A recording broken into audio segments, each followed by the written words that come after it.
We are so back. UFC 327, Prochazka versus Ulberg takes place this weekend, and I'm going to be breaking down the entire card from top to bottom, starting with the first fight of the night, Charles Radke versus Francisco Prado. I'm obviously going to go with Charles Radke in this fight.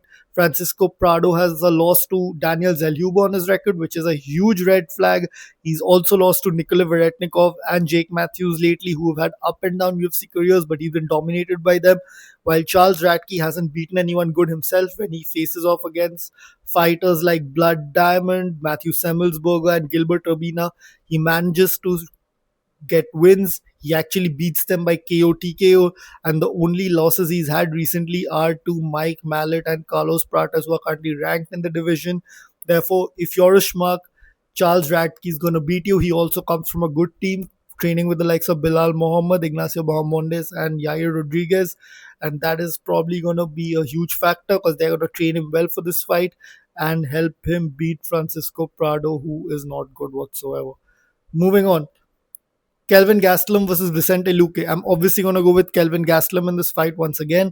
Vicente Luque has looked so bad in his last two fights. If you remember, he pretty much flopped to the ground and got beaten by Joaquin Buckley for no reason. He just flopped to the ground and not a single shot of ground and pound hit him, but he just refused to fight back. He pretty kind of did something very similar against Joel Alvarez in his last fight, where he just flopped to the ground randomly for no reason.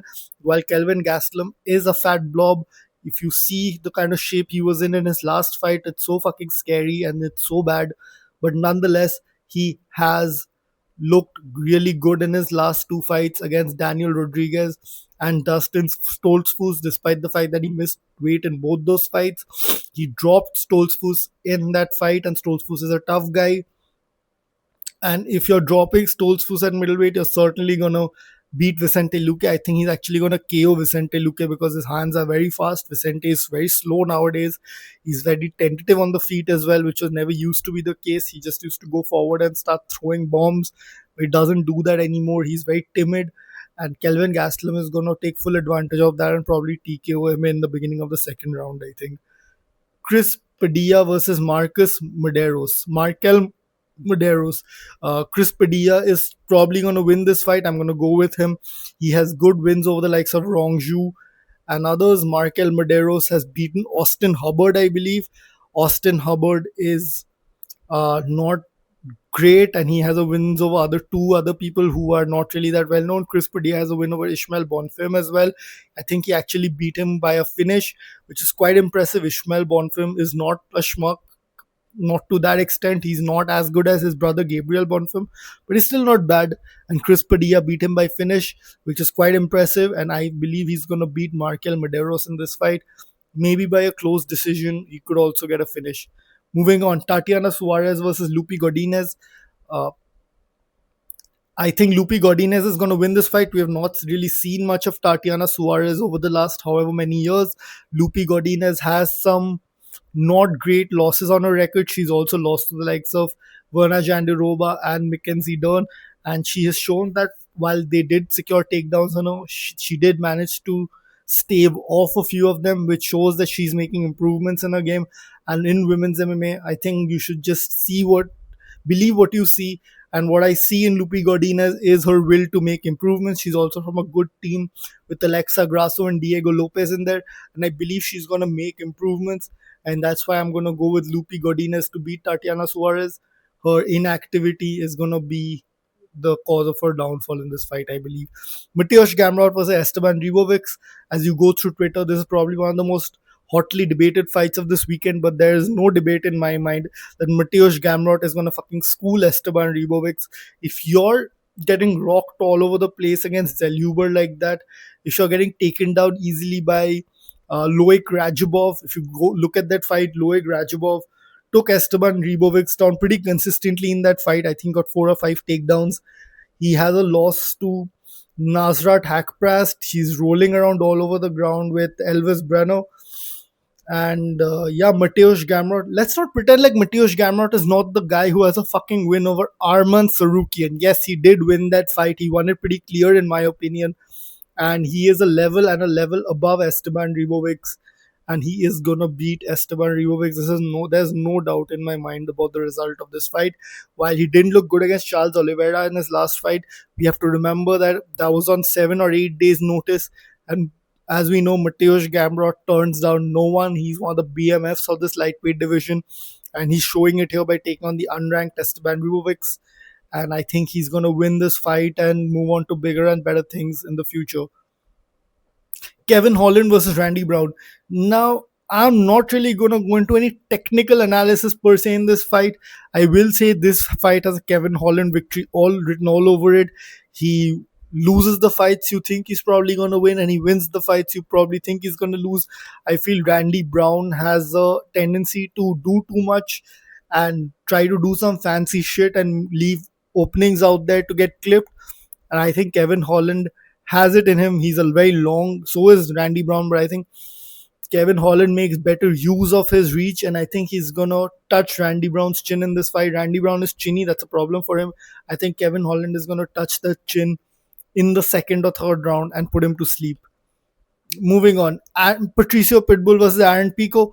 I'm gonna go with Patricio Pitbull in this fight. Patricio Pitbull is has a win in the UFC. Even his fight against Yair Rodriguez wasn't bad. It was decent. It was competitive. And Aaron Pico has not really looked that good in his career so far, at least to me. He's not, even though he's said to be a very touted boxer and wrestler, he definitely hasn't shown his wrestling too much in the cage, I feel. And even his boxing looks mid at best, and Patricio Pitbull is not mid. His only issue is that he's 38 years old, but I think that's still good enough to beat Aaron Pico at this point, at least from what we have seen. He, of course, got brutally knocked out in his last fight, which is going to make him very hesitant on the feet as well, I feel. And it's not that he was very confident to begin with, and that is going to be the cause of his downfall in this fight. And 38-year-old Patricio Pitbull is going to go up the rankings. Cub Swanson versus Nate Landwehr. Cub Swanson, I think, is going to win this fight. This is a retirement fight, I feel. He's a very, he's done a lot for this game. Respect to Cub Swanson. I think he's going to go out there with a win. Cub Swanson he still has that knockout power. He's recently knocked out the likes of Billy Q and Darren Elkins. Nate Landwehr has actually lost a couple of fights via KO to Do Ho Choi and someone else, I forget, but that was also a pretty bad looking KO.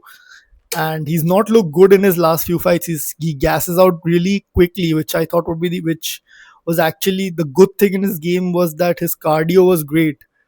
And I don't know. I don't think he's gonna win this fight whatsoever. And Cub Swanson is gonna go out with a great win, I feel. Dominic Reyes versus Johnny Walker. I feel Dominic Reyes is going to beat Johnny Walker. Just because Johnny Walker beat Jiang Minyang does not mean he's going to beat Dominic Reyes. Dominic Reyes did lose to Carlos Ulberg in his last fight, but I think in his head he's going to be like, the flight was very hard. The weight cut, he didn't look good in that fight. He didn't look like he was himself. Everyone was saying it during fight week. And Carlos Ulberg did make easy work of him. But before that, he was on a 3-fight win streak with wins over capable fighters like Dustin Jacoby and Anthony Smith. And Johnny Walker had been KO'd a bunch prior to that, including the brutal KO against Volkan Oezdemir. So therefore, and Magomed Ankalaev. And that's going to be the difference in this fight, I feel. And oh yeah, Dominic Reyes had beaten, Nikita Krylov, Dustin Jacoby, Smith. These are great KO wins to have. That means Dominic Reyes still has KO power, and Johnny Walker has shown that he has one of the worst chins in the UFC, and Dominic Reyes still has that power to beat him, and I think he's going to get the job done. Moving on, Curtis Blaze versus Josh Hockett. We don't have much tape on Hockett. There's not much to see. There's not much I can go off of, but I don't see anything special in him. Looks sloppy on the feet. His takedowns look sloppy. I think he's just been up against some really fat, morbidly obese dudes, which is why he has managed to make it look easy. But Curtis Blades is not a fat, obese guy. He's a very dangerous heavyweight if he wants to be, if he's in the zone, if he actually walks into the fight. And I think he's not gonna be phased by any mind games of Josh Hockett, which is a big thing. And I think he's gonna win this fight. He has good wins already over the likes of Alexander Volkov and Jailton Almeida. And I think that experience is going to be huge in this fight. He's not going to be phased whatsoever and secured this victory. Moving on, Azamat Murzakanov versus Paulo Costa. I'm going to go with Azamat Murzakanov in this fight.